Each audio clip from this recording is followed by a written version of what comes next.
Well, do you want the anti-stock to Nvidia type thing? So this is the person that walks into the party. They were cool for like 5 seconds, and then everyone realized that they wouldn't go near them with a 10-foot pole. And I think that's AMP for a couple of good reasons.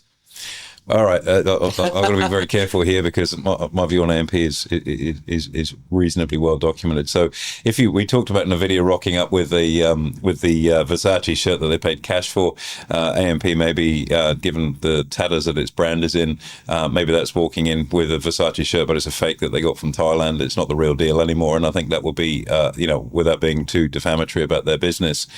If I go back to my time in London, one of the firms I worked for was actually acquired by AMP back in the day. George Trumbull was the CEO. I met George a few times as they were going through the investment management. They actually bought our business for the investment management team. Okay. And they paid us a truckload of money to stay there. They paid it up front, and as soon as the escrow period was over on that, everyone basically walked. The interesting thing with AMP back then, it was known as the AMP.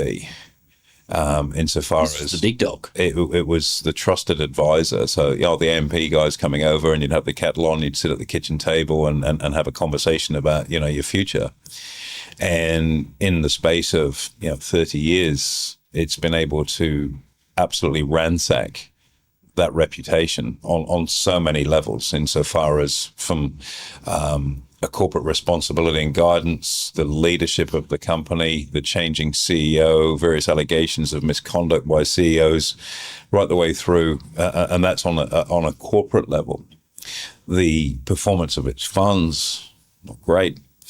But then you look at the lifeblood of that business that they've spent so many years cultivating was their dealer groups, the advisor network. And one of the things that they fell foul of, they were always a buyer of last resort for a financial planner under their banner leaving. So you go, okay, I'm retiring, which, is something that a lot of financial planners want to sell their book when they retire.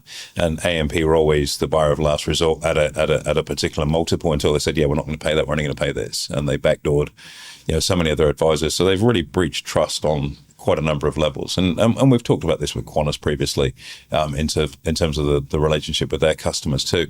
And that's a very, very hard thing to get back.